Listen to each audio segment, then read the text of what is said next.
સાહેબ આટલો મોટો મારા વિસ્તારમાં કાર્યક્રમ છે, કલેક્ટર સાહેબ, પ્રાંત સાહેબ અને પ્રાયોજનાજી શર્માજી, હું અહીંનો ધારાસભ્ય છું ભાઈ, મને કેમ કોઈ ફોન બી નહીં કર્યો, પત્રિકા નહીં, જાણ નહીં, ખુલાસો કરો.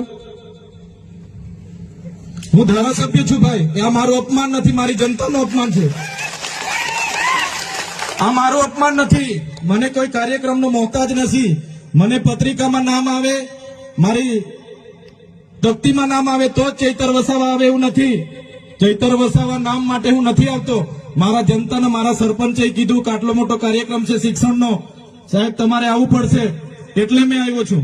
અને કલેક્ટર સાહેબ તમારી જવાબદારી છે, તમે વહીવટ છો, તમે મને ફોન કરીને જણાવો ને કાર્યક્રમ છે. મંત્રી સાહેબ ગાંધીનગરથી આવે છે, કઈ તકલીફ છે અમારાથી તમને? પ્રાયોજનાજી શર્માજી, તકલીફ है आपको? તો કેમ ભાઈ તમે અમને જાણ નથી કરતા, કેમ આમંત્રણ નથી આપતા? તમારું વહીવટી તંત્ર હું ધંધા કરે છે ને બધું ખબર છે. હમણાં મોદી સાહેબ આવ્યા હતા, ખર્ચો થાય ભાઈ, 8-10 કરોડ રૂપિયાનો ખર્ચો થાય. તમે દેવ મોગરામાં ડેકોરેશન માટે કલેક્ટર સાહેબ 16 કરોડ રૂપિયાનો અમારા આદિજાતિ બજેટમાં ખર્ચો પાડ્યો છે. તમે ત્યાં મોદી સાહેબના મંડપના સ્ટેજ માટે 15 કરોડના ખર્ચા કર્યા છે. ટોયલેટ, મોબાઈલ ટોયલેટ માટે 2,40,000નો 2 કરોડ ને 40 લાખના તમે ખર્ચા પાડ્યા છે. નાસ્તા માટે 2 કરોડ ખર્ચા પાડ્યા છે. તમે ડોમ માટે 2 કરોડ ખર્ચા પાડ્યા, ચા માટે 2 કરોડ ખર્ચા પાડ્યા, બસ માટે 2 કરોડ ને 71 લાખ રૂપિયાનો ખર્ચો પાડ્યો. કેમ? અમે સવાલ પૂછીએ એટલે તમને નડીએ છે?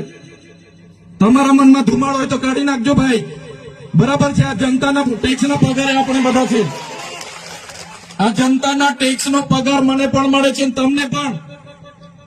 કલેક્ટરથી તલાટીથી લઈને કલેક્ટર સુધીના બધા તમે નોકર છો, અમે બધા સેવક છે. આ લોકોએ જે પણ કહે અમે પ્રતિનિધિ છે, અમને અધિકારો આપ્યા છે.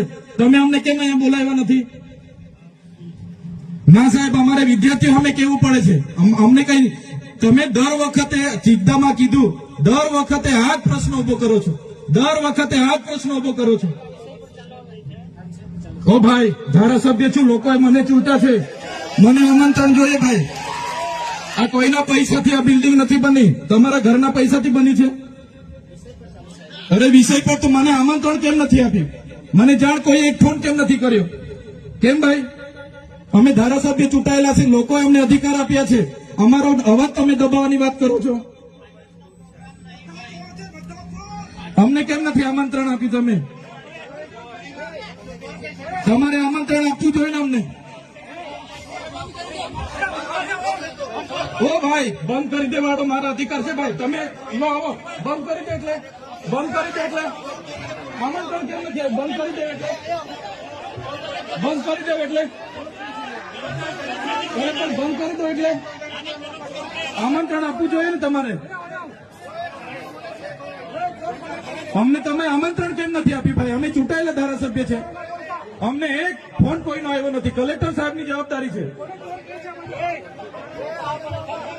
આ કોઈના કમલમના પૈસાથી બિલ્ડિંગ નથી બની ભાઈ. કોઈ તો પછી પણ સાહેબ અમે તમારી રિસ્પેક્ટ કરીએ છીએ સાહેબ. ને દરેક સરકારના કાર્યક્રમમાં હું હાજર રહી છું.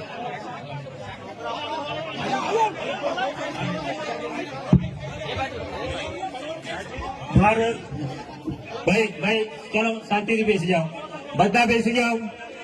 એ ભાઈ બધા બેસી જાઓ, બધા બેસી જાઓ. ચાલો શાંતિથી બેસી જાઓ ભાઈ, આગળ નહીં બેસી જાઓ શાંતિથી. ભાઈ ભાઈ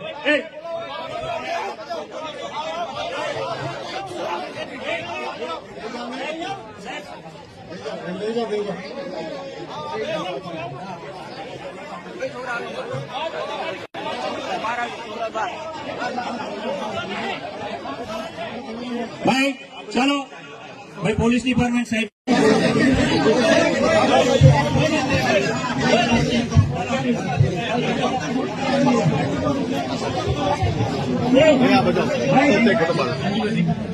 હાલો, આપણે શાંતિ રાખીએ છીએ ભાઈ. આ શિક્ષણ એ બધા માટે જરૂરી છે અને શિક્ષણનો કાર્યક્રમ છે. આપણે બધા ખૂબ શિક્ષિત છીએ ત્યારે આ સ્ટેજ પર આવ્યા છે.